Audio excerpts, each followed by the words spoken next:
Good morning, everyone. It is Monday morning, January 16th, about 8:25 a.m. Just going to quickly run through the morning charts and kind of recap what took place on Friday and what's happened last night and this morning in pre-market. Now we got the US dollar index here. More or less, the good old saying is the trend is your friend. The trend is more likely to continue than it is to reverse, which is why you don't really want to be trying to pick tops or bottoms. And last Friday we saw more or less a pullback, and then we saw a nice strong jump in the US dollar index, which obviously pulled stocks and crude oil down. Gold held up fairly well, and silver, but stocks and oil took a little bit of a pullback. Now this run here that we've had is breaking into a new area. If we go to the weekly chart, we've got this very large trading range in the US dollar. I pointed it out last night in my weekend report, but we've got this resistance trend line and we've got this long-term kind of support level here. Overall, we've just cleared this previous high. Now we do have this little congestion area to work through, but overall we're at a point here where if you go back in time, both the US dollar index, when it got to this level, usually rocketed sharply higher. They came down just as quick, but overall that's right where we're entering now. And if we see the euro start to really fall apart and devalue in the next month or so, then we're going to see, because this is a weekly chart, every candle is 1 week. So if you just look at these previous rallies, it took approximately 2 months for it to reach a peak. So in the next 2 months we could see the US dollar explode to the upside, and that would actually put a lot of pressure on stocks and commodities, and obviously the euro would fall very sharply. So that's kind of where we stand with the US dollar index. Now it is a little bit overdone on the upside here. We've kind of got it's doing more or less a kind of a grind higher, and it is into a little bit of a resistance zone. So at any time we could get a very sharp pullback in the US dollar index, but right now it's still looking like it's holding up very strong, and the trend is more likely to continue.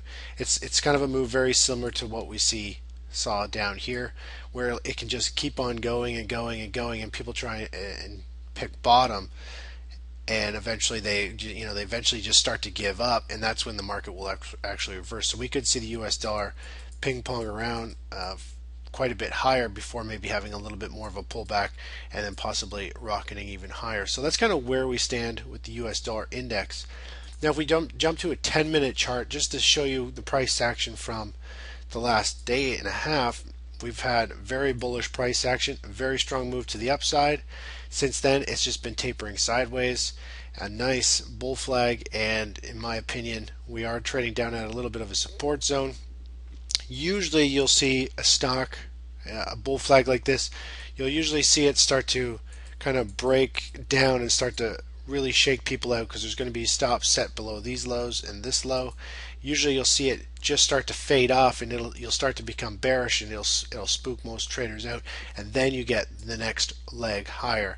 Very similar to what you see over here. There's a bull flag, it starts to drop off, you see panic selling in it, everybody kind of gets stopped out of the long dollar play, and then it rockets to the upside. So I would anticipate a little bit of a pullback in stocks and commodities. We might see a little bit, or sorry, in the US dollar here, which would help boost stocks and commodities maybe this morning or for the next day or so.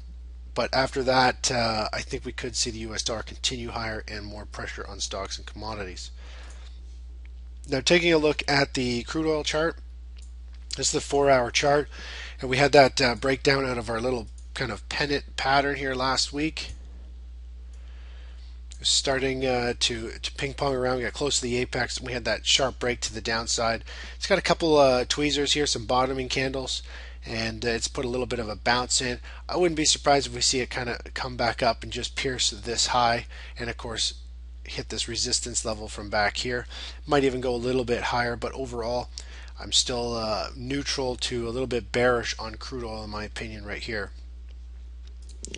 Looking at gold, here is the gold chart, 4-hour chart, and again we've kind of got a mixed signal here. We've got a higher high, and we've got a lower low.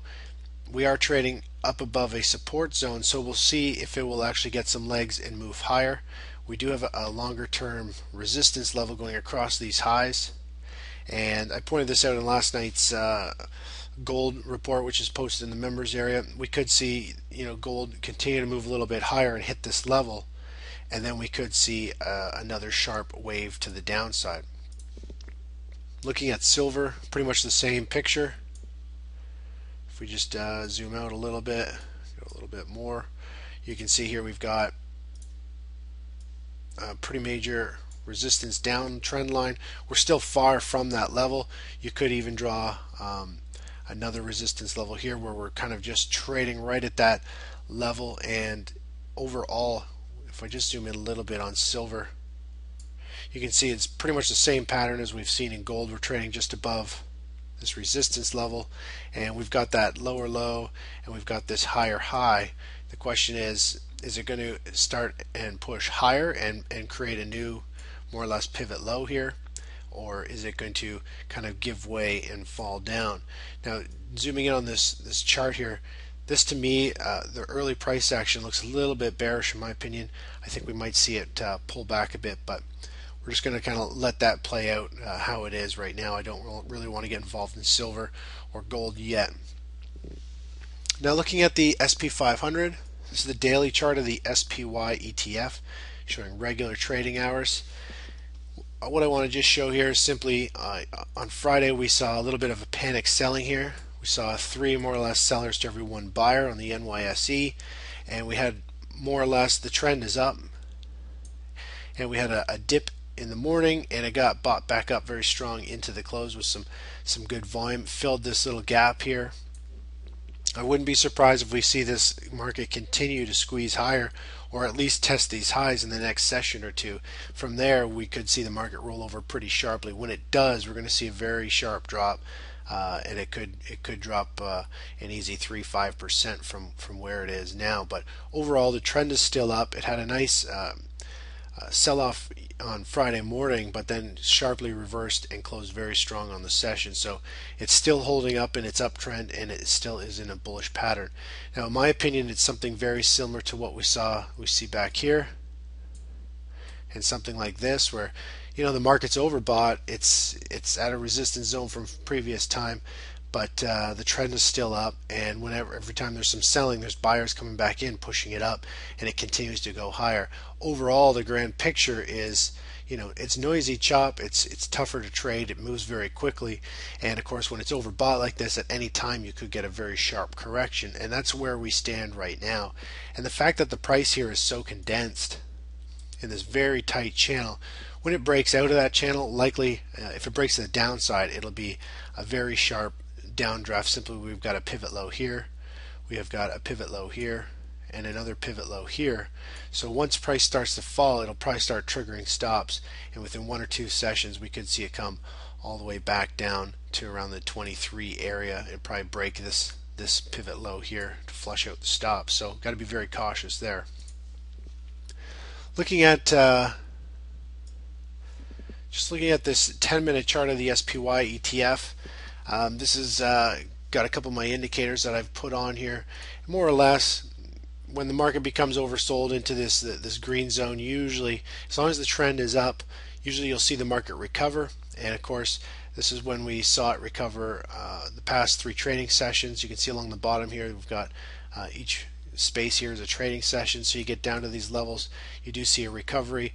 On Friday morning, we started to see it sell off. We had that 10:30 low, just like the previous days, and it ended up having its morning bounce, had a pause, and then the end of day rally, just like it did the other trading sessions.